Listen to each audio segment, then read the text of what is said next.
chers amoureux de la vie, aujourd'hui je suis avec Olivier Cohen et on est donc au sommet Demain c'est aujourd'hui. Et merci Olivier pour cette interview. Merci de ton invitation. Je voulais donc découvrir un peu plus ton chemin de vie. Comment tu en es arrivé à créer du coup l'Human Care? Ouais. Est-ce que tu peux commencer par le début? Est-ce que tout de suite le développement personnel s'est imposé à ta vie? Comment? Alors, moi j'ai toujours été intéressé par la santé, le soin et je me suis beaucoup intéressé à tout ce qui est médecine énergétique, naturelle. Aussi parce que j'étais un grand malade. Dans mon enfance, dans l'adolescence, j'avais beaucoup de problèmes de santé. Et notamment, à la fin de l'adolescence, j'avais des soucis digestifs. J'ai commencé à voir des médecins, essayer de trouver des solutions. Et puis, j'ai fait ce qu'on appelle de l'errance médicale parce que je ne trouvais pas de solution. Puis, une fois, j'ai été chez un ostéopathe qui avait des petites gélules de tests alimentaires et qui m'a testé avec un test de sensibilité et qui m'a dit mais tu devrais faire un régime sans gluten parce qu'apparemment ça ne va pas le gluten. Alors bon, je me dis ouais pourquoi pas, je peux tester. Donc je me suis décidé, j'ai fait 15 jours où j'ai pas mangé de gluten du tout. Et puis au bout de 15 jours, j'ai trouvé que je voyais pas de différence, donc je me suis dit bon pourquoi continuer alors que je voudrais reprendre le pain, mon bon pain quotidien. On est des Français, on aime bien le pain alors. C'est ça. Donc à midi au restaurant, je casse mon régime sans gluten en prenant un plat de pâtes. Et sur le chemin du retour, donc 15 minutes après avoir mangé ce plat, j'ai la grosse barre sur la tête. Et je sens la chape de plomb qui ne va pas partir de la journée. Et donc je sais que fatalement, j'ai cassé mon régime sans gluten, donc c'est bien le plat de pâtes qui m'a causé le problème. Donc là, tu te rends compte que tu es allergique au gluten? Je me rends compte que je suis allergique au gluten et que ce régime sans gluten, je ne peux pas l'abandonner. Et je me prends 10 ans dans la vue de régime sans gluten, mais pas une miette de pain, rien, parce que comme je suis allergique, j'ai une réaction quasi immédiate, 15 minutes. Donc je suis bien allergique et pas intolérant, parce que les intolérants, ils ont un effet retard, c'est-à-dire qu'en gros, il y a un effet retard de 24 heures où si je mange aujourd'hui, je vais avoir les effets le lendemain ou le lendemain matin souvent. Donc quelqu'un qui est intolérant, il peut se dire, bon allez, je me lâche, je passe la soirée, je passe une bonne soirée, mais je le paye le lendemain et à la limite, j'assume. Okay. Qu'un allergique, il le paye tout de suite, donc il peut pas, voilà, donc on a moins de marge de manœuvre. Et moi, j'avais acquis l'idée que c'était un régime à vie. J'en souffrais pas, c'était devenu seconde nature, je prévenais les gens quand j'allais manger chez les gens, je me débrouillais, ça allait bien. Et puis, j'ai un ami, un autre ostéopathe, qui avait un nouvel outil énergétique, qui testait et qui m'a dit tiens, je vais tester sur toi, et ça consistait à faire des petits tests en kinésio.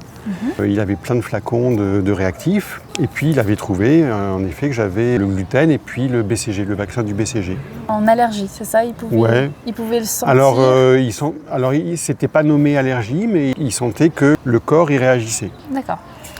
Et donc ça consistait à mettre des petites gouttes d'un produit dans un papier buvard et de le mettre en pochette et de le porter. J'ai trouvé ça rigolo, je me suis dit je peux essayer. Après il fallait tester de manger du gluten. Et à un moment je me suis décidé, je me suis lâché. Alors là je me suis carrément lâché parce que je me suis acheté un pain au chocolat. Je n'avais pas mangé depuis 10 ans un pain au chocolat. Et malgré tout, les 15 minutes fatidiques arrivent et il ne se passe rien. Est-ce que ça va venir après? Magnifique.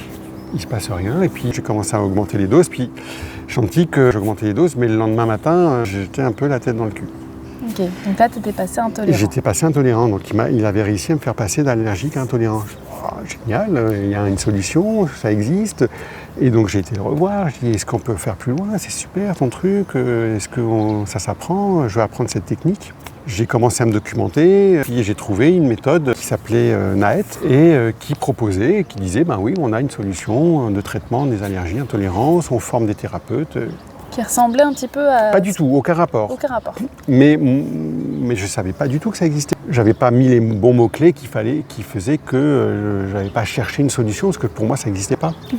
Donc je suis cette piste-là et je me dis, je vais me former. Il y avait l'équivalent francisé, qui s'appelle toujours d'ailleurs Bye Bye Allergie.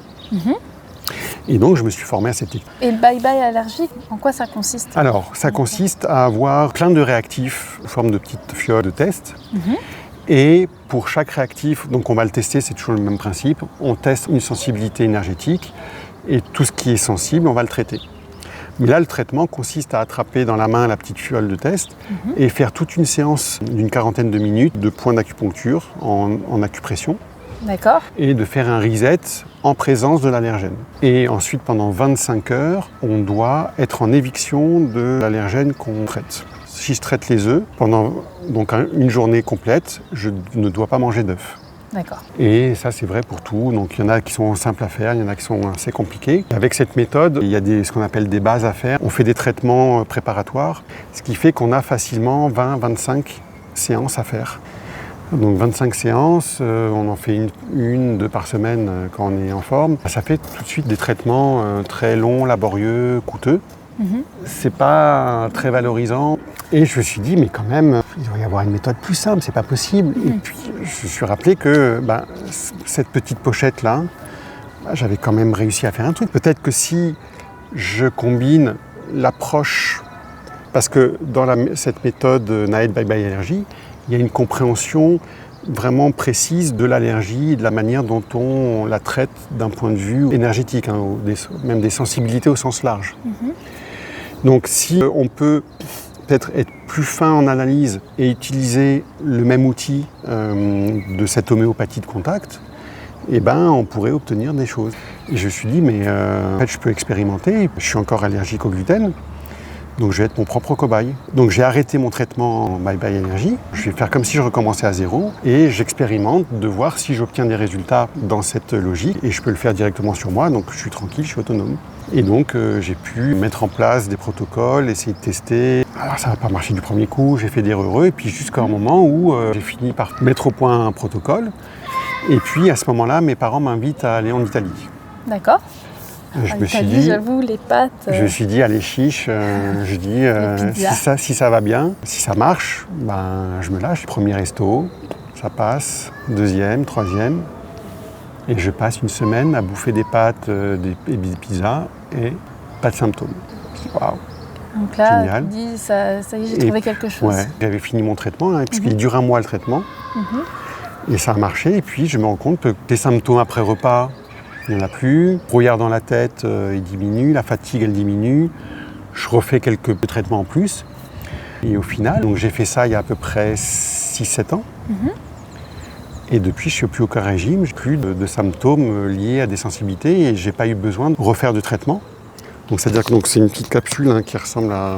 Ah, donc c'était déjà... C'était pas la même, non, c'était j'avais fait je sertissais un plastique, je mettais un papier buvard imbibé, c'est dégueulasse. C'est une forme très évoluée de la technique. Et donc, en fait, le but c'est qu'on encode l'eau et il faut trouver un contenant dans l'eau. Donc après et puis le fait de le porter, c'est vrai qu'autour du cou c'est le plus simple. Donc voilà, après c'est juste une recherche esthétique. Et comment tu as fait pour trouver le codage ? En fait, au départ, j'ai acheté une machine qui fonctionnait sur des codes numériques. C'est-à-dire qu'on a des catalogues de codes numériques et qui dit que chaque substance a une identité vibratoire qu'on peut donner sur un code numérique. Et donc, tu as le code numérique de l'œuf, tu le rentres dans la machine et ça t'encode la vibration de l'œuf. Alors, ça peut paraître très bizarre, mais ça marche parce que quand on voit un allergique aux œufs, il réagit à la capsule. Si je fais le traitement, il n'est plus allergique. Donc, aussi étonnant que ça puisse paraître, fonctionne très bien et en effet, on arrive à encoder plein de choses de manière numérique. Et ça existait déjà, ce code numérique ?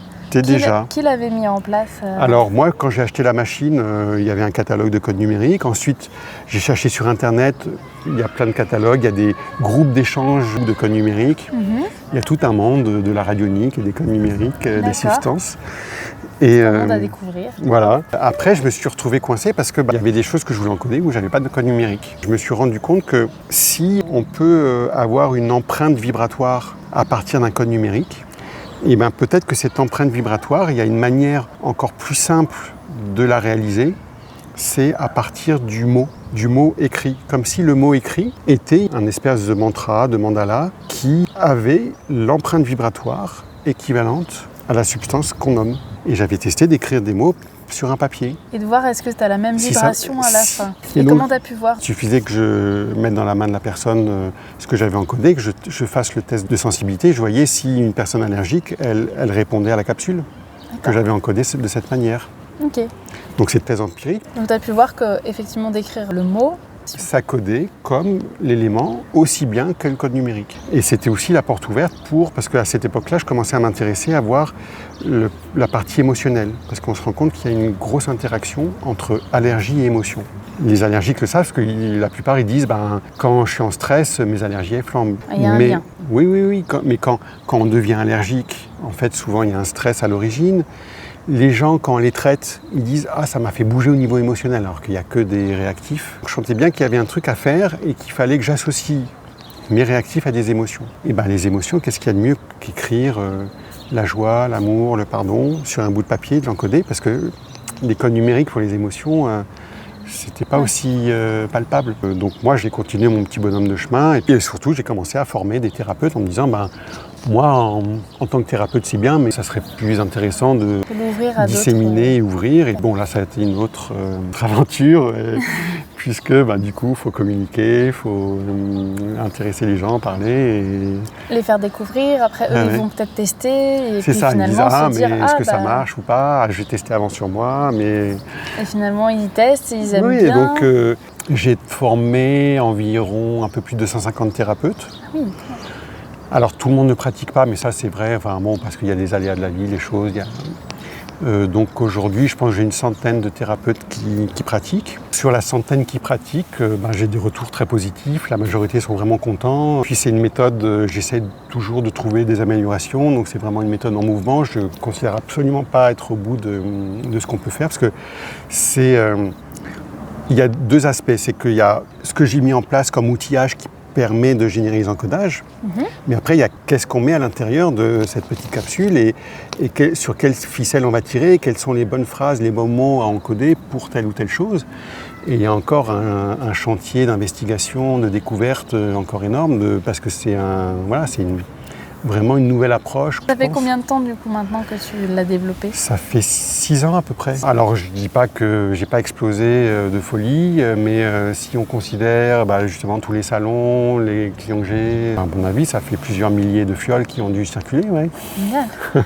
Et est-ce que, en plus de la méthode allergie bye-bye, etc., est-ce que tu as pu faire des recherches dans l'histoire ? Est-ce qu'on a entendu parler de cette médecine? C'est nouveau ou est-ce que c'est quelque chose qu'on a oublié et que du coup on est en train de remettre au goût du jour? Alors c'est un peu les deux parce que en réalité, moi j'utilise une propriété de l'eau qui est la mémoire de l'eau. Et la mémoire de l'eau, je pense que la médecine qui utilise la mémoire de l'eau de manière la plus qu'évidente, c'est l'homéopathie. La différence, c'est que moi j'utilise des très hautes dilutions qui ne sont pas utilisés en France en général, mais il y en a qui les utilisent, et puis on code de manière numérique, et c'est en contact sur la peau, c'est-à-dire qu'il n'y a pas besoin d'avaler. J'ai appris et j'ai vu des vidéos, et je ne savais pas, c'est qu'il y a des imams dans la tradition musulmane algérienne qui prennent des bouteilles d'eau et qui récitent des versets du Coran dans la bouteille d'eau, et qui donnent comme remède à leurs fidèles. D'accord. Et quelque part, c'est ce que je fais. Moi, alors j'ai une méthode d'encodage qui est différente, mais je mets des mots dans l'eau, d'une certaine manière. Donc il y avait une connaissance intuitive de ces choses-là. Après la difficulté, c'est que la science moderne malheureusement ne le reconnaît pas, mais ça ne nous empêche pas de pratiquer puisque ça marche et que les gens sont contents, qu'il n'y a pas d'effet secondaire, c'est de l'homéopathie. Ça ne peut que être neutre ou être très positif et là tu as des retours plutôt super positifs là-dessus. En tout cas, bravo d'avoir osé te lancer là-dedans, de nous le partager, donc notamment au sommet. Merci beaucoup. Merci de nous avoir écoutés. Si vous avez aimé la vidéo, un petit like. À bientôt du coup. Au revoir. Merci, au revoir.